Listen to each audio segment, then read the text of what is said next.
Baik, Assalamualaikum warahmatullahi wabarakatuh. Okey, kita masuk perbincangan soalan-soalan objektif bagi bab 5 iaitu genetik. Okey. So, selepas kita buat latihan ini, cikgu harap kamu dapat mewajarkan kepentingan mitosis. Okey, membanding dan membezakan antara mitosis dan meiosis. Kemudian berkomunikasi tentang mekanisme perwarisan. Dan juga kita nak bincangkan aplikasi penyelidikan genetik dalam meningkatkan kualiti kehidupan. Ini sebahagian sahaja objektif kita, tapi sebenarnya ada lagi beberapa objektif yang cikgu tak senarai kat sini, tapi ada dalam kertas soalan. Untuk hari ini cikgu bincang objektif sahaja, sebab kalau cikgu bincang untuk semua soalan termasuk esei, cikgu rasa masa dia lama. Jadi esok kita bincang soalan struktur dengan esei. Alright. Okey, soalan 1. Okey, ada yang dah buat, tahniah. Yang dah buat, nanti cek jawapan sama ada betul atau salah.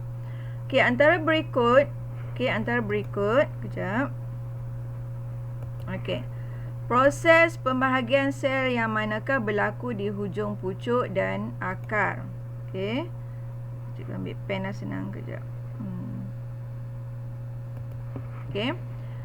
Sekali lagi cikgu pesan, kalau dapat soalan objektif sila highlight ataupun conteng apakah poin-poin penting yang ada dalam soalan. Okey, dekat sini kamu catat kalau ada kertas soalan tu kamu boleh conteng sekali. Okey, hujung pucuk dengan hujung akar. Okey, dekat sini akan berlaku proses mitosis yang aktif. Okey, hujung pucuk dengan hujung akar ni kita panggil sebagai bahagian yang banyak sel meristem. Okey, meristem apex. Sel-sel di sini sangat aktif menjalankan proses pembahagian sel, terutamanya mitosis. Okey, so jawapan dia adalah mitosis lah. Sebab apa dekat sini, dekat pucuk dengan akar banyak? Sebab pucuk ni tempat berlakunya proses mitosis untuk meningkatkan bilangan sel dan menghasilkan banyak pucuk-pucuk yang baru. Kan pucuk tu muda, dia akan hasilkan daun kan, pucuk. Mula-mula muda, lepas tu dia akan jadi tua. Jadi proses mitosis akan berlaku dengan banyak. Kalau dekat akar pula, terutamanya dekat akar rambut, dan tujuan dia untuk mendapatkan air bagi proses fotosintesis. Okay? Sama juga pucuk ni, dia banyak untuk menyerap tenaga cahaya matahari bagi proses fotosintesis. Ingat so proses mitosis. Keyword dekat sini lah pucuk dengan akar. So proses mitosis. Dapat Okey, now kita tengok soalan kedua. Okey, antara berikut menunjukkan satu proses dalam pembahagian sel. Okey, bilangan kromosom dalam sel anak adalah separuh. Okey, keyword dia separuh. Okey, bila kamu tengok perkataan separuh, sudah semestinya dia berkaitan dengan pembahagian sel meiosis. Kalau mitosis, bilangan kromosom induk dengan anak sama. Okey. Tapi kalau meiosis, perkataan separuh ni sinonim dengan meiosis sebab bilangan kromosom bagi anak adalah separuh. Meiosis ni berlaku dalam sel-sel gamet Okay, dekat organ-organ pembiakan, contoh ovari dengan testis. Jadi macam sel sperma, dia ada separuh bilangan kromosom. Kalau manusia, bilangan kromosom adalah 46. Untuk maksud cikgu, bilangan kromosom dalam sel soma dia 46. Tapi kalau di dalam sel sperma ataupun sel ovum, dia ada 23. So separuh lah. Kita tengok pernyataan mana yang betul. Okay, yang betul, nukleus membahagi 2 kali. Nukleus membahagi 2 kali ni adalah proses meiosis. Sebab kita ada meiosis 1 dengan meiosis 2. Okey, proses itu berlaku dalam semua sel soma. Okey, bila sebut sel soma saja mesti kita ingat mitosis. Okey, bilangan kromosom ini mitosis. Okey, ini mitosis. Ini mitosis. Sorry tak berapa ni, guna mouse saja So bilangan kromosom dikekalkan pun mitosis juga, mitosis. Setiap sel induk menghasilkan 2 sel anak pun mitosis. So jawapan ni 2 kali ni adalah meiosis. Jadi jawapan dia adalah A. Catat kamu catat. Ini soalan perbincangan. Jadi dekat soalan perbincangan ni dia ambil masa lama sebab kita bincang. Kamu akan catatlah poin-poin yang cikgu bagi tahu, tips-tips ni. Dan kita akan guna banyak kali lah bila kita buat ulang kaji. Nanti kamu kalau ada soalan-soalan SPM, mungkin ada lagi soalan yang macam ni kan. Okey. Nombor 3. Okey, kamu jawab apa? Kromosom manakah terdapat dalam gamet betina? Kromosom apa dapat dalam gamet betina? Jawab apa? A, B, C atau D? Siapa boleh bagi tolong cikgu? Jawapan apa yang kamu tulis? Taufik? Saya jawab A. Okey. Tengok betul ke tak A atau B atau C? Okey, bila sebut gamet betina, jawapan dia adalah ovum kan? Okey. Kalau gamet betina ovum. Okey, kita tengok satu persatu. Sekarang ni kalau gamet kita ingat separuh, betul tak? Dalam gamet dia ada separuh bilangan kromosom. So, yang ni 44, 45, 46. Untuk C ni 44, 45, 46. Ini bukan separuh dah. Dan kita tolak jawapan C dengan D. Sekarang ni antara A dengan B. Okey, untuk betina ataupun ovum, gamet betina ataupun ovum, dia ada dua pilihan. Dia akan hasilkan 22 tambah X. Dia ada dua jenis. Sebab ini yang ni untuk perempuan ni, D ni untuk perempuan. Kalau separuh 22 tambah X, dia ada dua kebarangkalian lah. 22 tambah X dengan 22 tambah X. Dia ada dua jenis. Kalau XX ni, yang XX ni menunjukkan perempuan. Kalau XY ni menunjukkan lelaki. Ni organisma perempuan, ni organisma lelaki. Manusia perempuan, manusia lelaki. Yang ni dia punya kromosom. So Y ni boleh kita terima tak? Sebab yang lelaki saja akan bawa kromosom Y. Perempuan dia hanya bawa kromosom X. Boleh terima tak A? Tak boleh terima sebab nampak saja Y ni untuk lelaki. So kalau ditanya kromosom manakah terdapat dalam gamet betina, jawapan dia adalah B. Okay, good. Jawapan dia adalah B. Betina dia ada dua jenis lah. 22 tambah X. Bukan dua jenis, dia satu jenis tapi ada dua kebarangkalian. Sebab kita pecahkan yang ni. Kalau kita nak separuh dia, 44 ni separuh dia 22. 22 yang ni X. Dia dua kali lah kan. Okay. Alright. Soalan nombor 4. Okay, kaji maklumat berikut. H besar, gen untuk rambut hitam. So, rambut hitam adalah dominan. Okay. H kecil adalah resesif untuk rambut perang. Okay.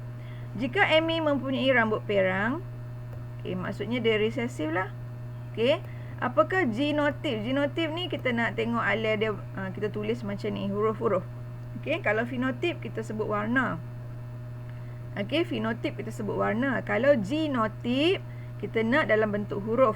Okay. So, kita dah diberitahu H besar ni untuk hitam. Kalau dia duduk di depan alel ni, maksudnya dia akan berwarna hitam lah rambut dia. So, kita tolak jawapan A. Kita tolak jawapan C. Okay. Sekarang ada pilihan B dengan D. Yang mana betul? B atau D? D. Alright. Sebab B, kenapa B salah? Okey, biasanya untuk yang dominan huruf besar dia kena duduk di depan. Kalau duduk di depan ataupun di belakang, biasanya kita tulis kat depan lah. Kalau dia ada alel yang huruf besar, dia tetap akan membawa ciri rambut hitam. Ni pun tak boleh terima. So, jawapan yang betul adalah D. Okey. Jadi, dua-dua alel resesif ni akan menunjukkan fenotip rambut perang. Okey. Next. Okey, maklumat berikut menunjukkan pokok tinggi. Okey, pokok tinggi ni alel dia mestilah huruf T. Jawapan Taufik bagi C. Kita tengok betul ke tak sekejap lagi. Okey, T. Okey, pokok kerdil kita bagi huruf T kecil. Okey, T kecil. Alright. Okey, apakah jangkaan nisbah bilangan pokok tinggi kepada bilangan pokok kerdil? Okey, bila kamu dapat soalan begini, senang saja. Kalau kita belajar matematik, kita boleh darab, kita panggil darab silang kan. Darab silang macam ni. Ni kalau dalam soalan objektif kita nak cepat. Okey. T besar darab T kecil. Kemudian T besar darab T kecil lagi sekali. Itu bawah ni pula. T kecil darab T kecil. T kecil darab T kecil. Itu contoh. Ataupun cikgu dah sediakan cara. Kamu tengok ni macam mana. Boleh catat. Kamu boleh catat dekat kertas ataupun kertas kosong ke ataupun kertas latihan. Okay, first kali. Ini kalau soalan ditanya juga di dalam soalan esei ataupun soalan struktur je, kamu boleh buat cara pengiraan begini. Okey, mula kita tulis dulu gabungan tadi T besar. Okey, dan T kecil kan. Disuruh kacukkan dengan T kecil dan T kecil. Nampak? Lepas tu kita keluarkan gamit dia. Keluarkan gamit dia. Okey, yang keluarkan gamit semua. T besar, T kecil, T kecil, T kecil. Kemudian kita darab silang lah untuk persenyawaan. Ini cara panjang. Kalau cara pendek yang cikgu tunjuk awal tadi tu, kita buat darab silang. Okey. So, yang ni didarab silang dengan okey. Okey, yang kedua. Nampak? Sekejap, kita bagi besar sikit highlight. Sekejap. Alright. Okey, ni kan T besar dengan T kecil. Kemudian T besar ni kita nak didarab dengan T kecil yang ni. Kita dapat T besar, T kecil. Kemudian yang ni tarik dengan ni pula. T kecil, T kecil. Kemudian ni dengan ni. T kecil, T kecil. Okey, so nampak yang putih ni disebabkan dia alel dominan, dia duduk depan kan, huruf besar. Bila kita nampak yang kita akan tengok huruf di depan. So huruf depan ni menunjukkan ianya tinggi. Nampak? T besar, tinggi. Kalau T kecil ni kerdil. Jadi nisbah, kalau soalan tanya nisbah, 2, tinggi ni ada 2 kan? 2 kepada 2. So kalau kita kalau nisbah dia nak paling ringkas. Jadi jawapan dia 1 kepada 1. Nampak? Okey, so jawapan dia apa? Jawapan dia apa? Jawapan dia apa? Yes, okey. Jawapan dia adalah A. Okey. Sekejap bateri pula.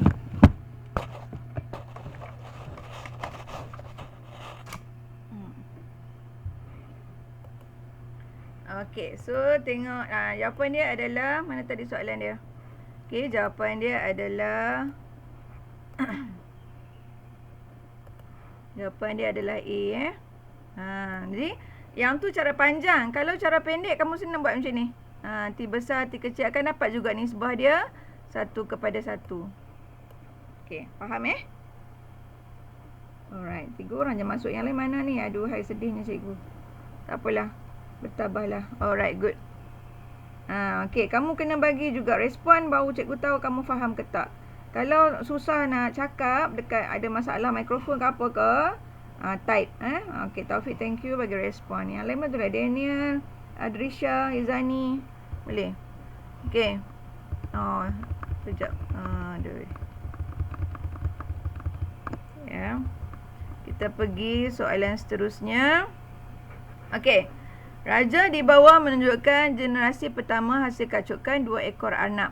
Okey, ini aplikasi lah. Okey.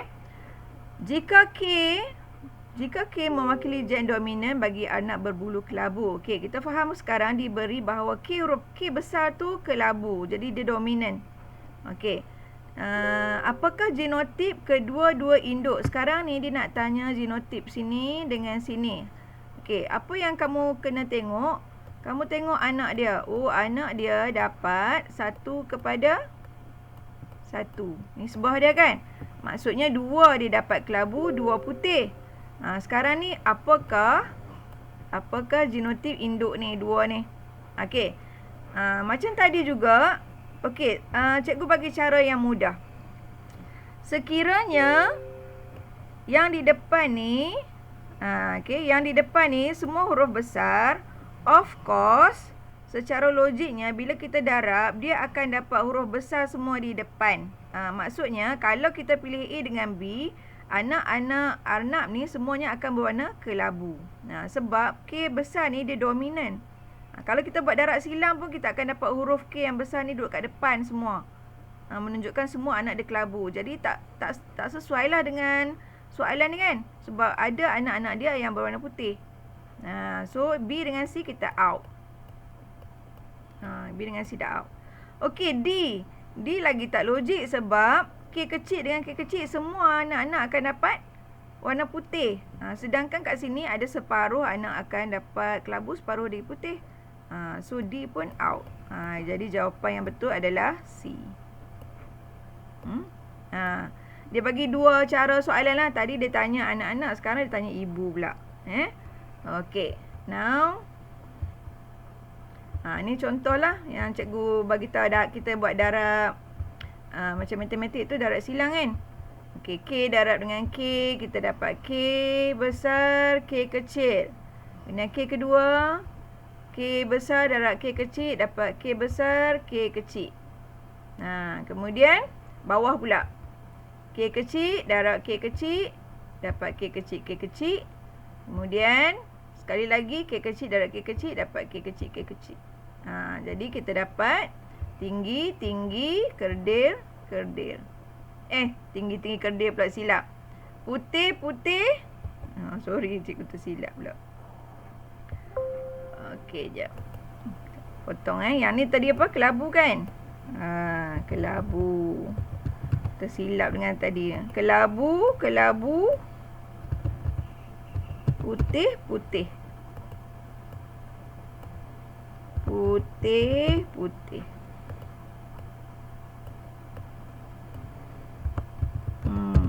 Ni betul. Okey. Alright. Sekali lagi, siapa yang tak faham lagi? Okey. Dah. Okey, tengok soalan nombor 7.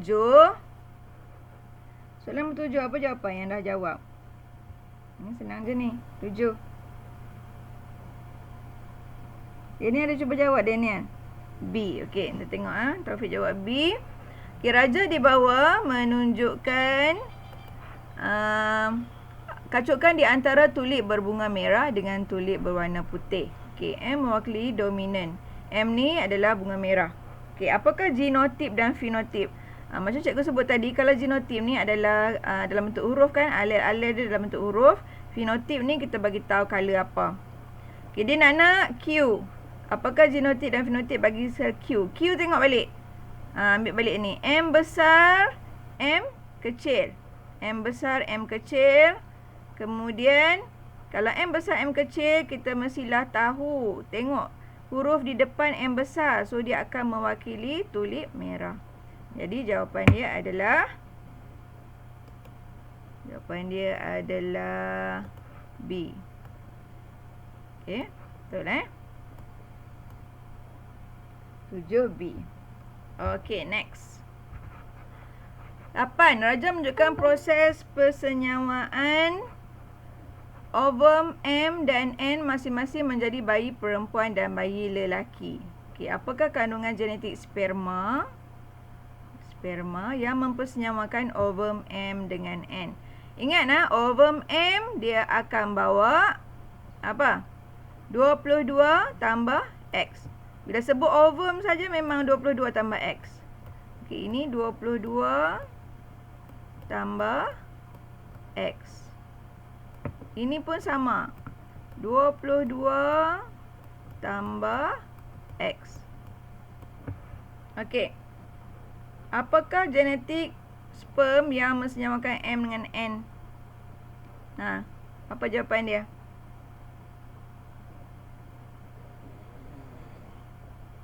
Sperm dia ada dua satu X, satu Y. Kalau sperma dia ada dua. 22 tambah X. Satu lagi kemungkinan dia 22 tambah Y. Okey. Dia kata M became ni masing-masing menjadi bayi perempuan dan bayi lelaki. So M ni bayi perempuan, N ni bayi lelaki. Kalau bayi perempuan dia nak bawa yang mana untuk M? X ke Y? X lah kan? So 22 yang ni sperma. Okey, good. Dia bawa X. Kalau campur dengan hak ni, campur dua ni, dia jadi 44 tambah XX. Jadi perempuan lah kan? Betul tak? Taufik, kita tak boleh pilih 44 sebab ini sperma. Jawapan A dengan B memang out dah. Tak boleh terima. Bila sperma, dia nak kita kena separuh. Okay? A dengan B out. Sekarang ni antara C dengan D. So, kalau M tu perempuan, of course, kita ambil C lah. Kalau lelaki, N tu lelaki, mesti Y dengan X. Y dengan X. Okey. So, jawapan dia adalah C. Pandai. Kamu kena faham. Mata tu kena betul-betul tengok. So, yang ni, sperma ni, kena tengok betul-betul. Okay? Okey. Kita pergi soalan seterusnya. 9. Raja menunjukkan kariotik seorang bayi yang telah dianalisis oleh doktor.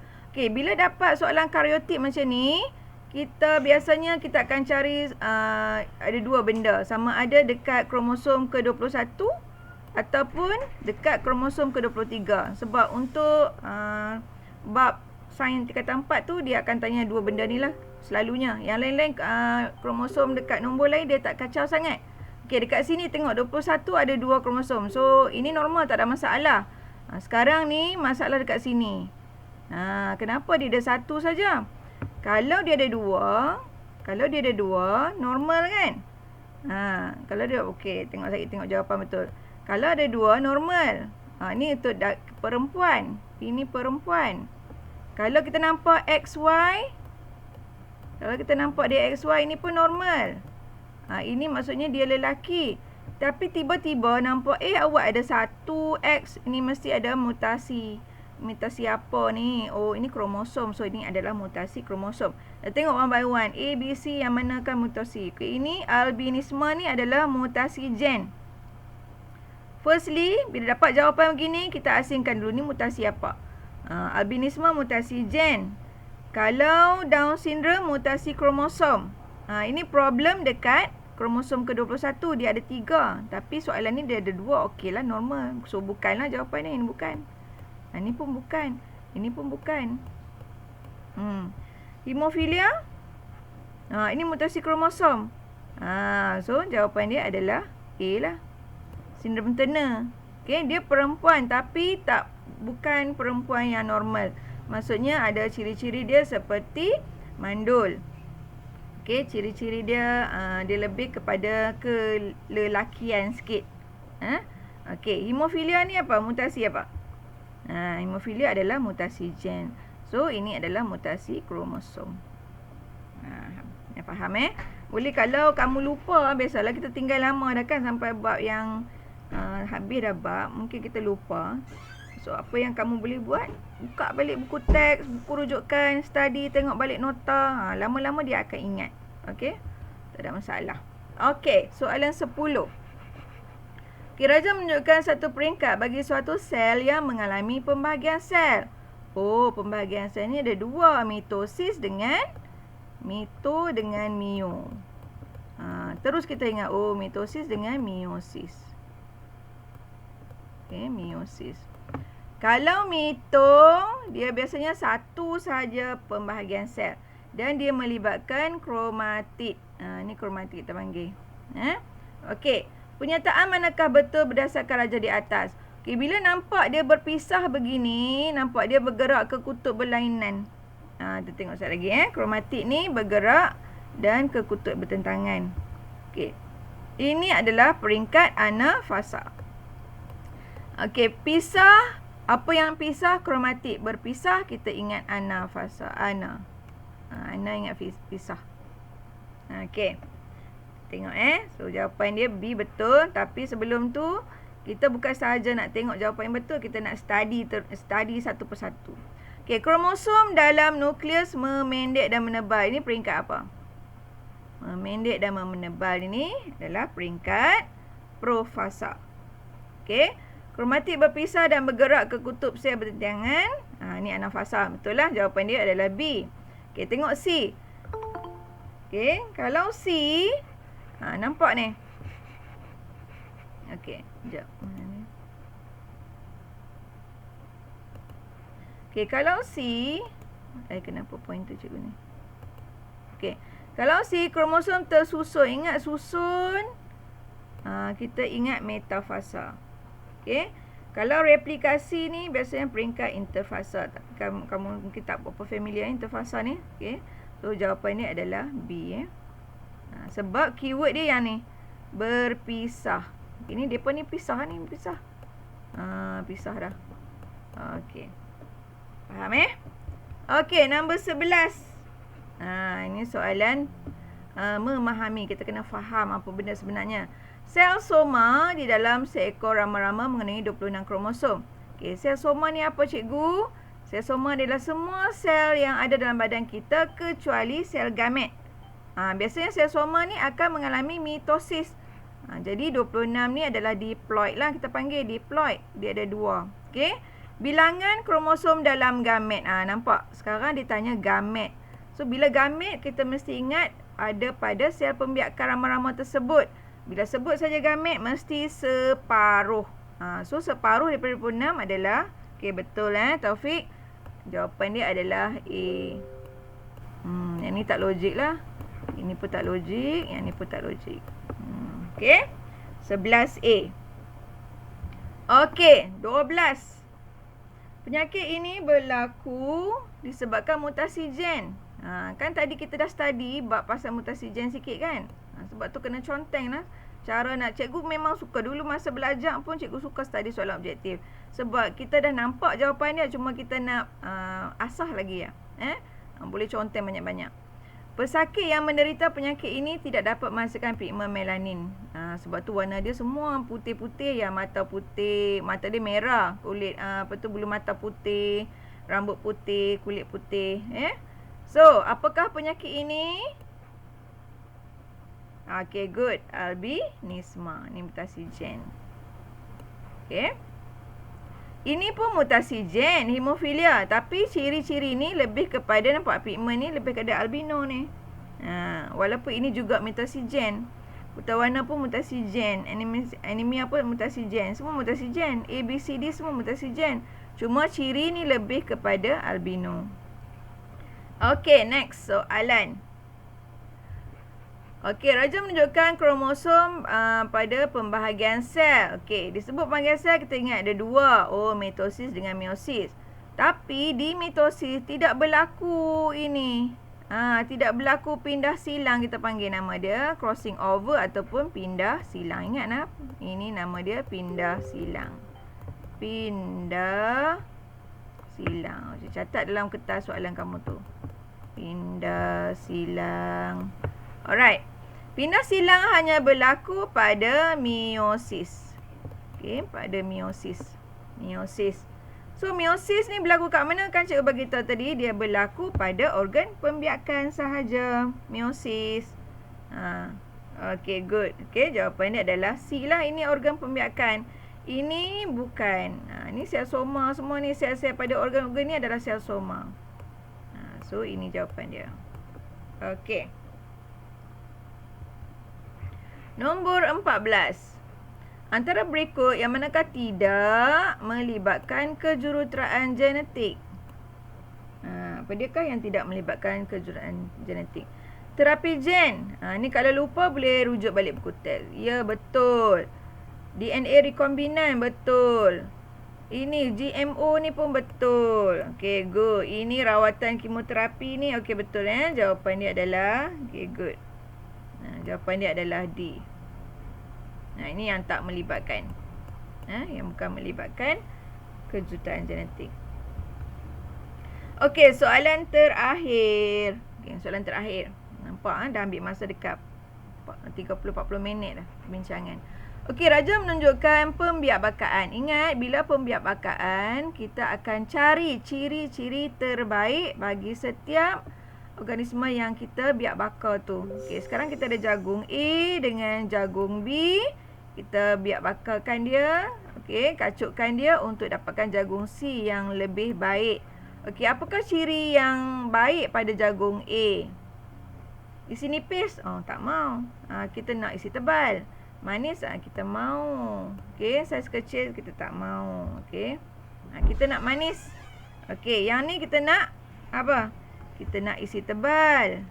Okey, kita tengok kita nak saiz besar. So, kacukkan kita nak semua ciri yang baik-baik. So, jawapan dia adalah B. Okey, very good. Okey. So,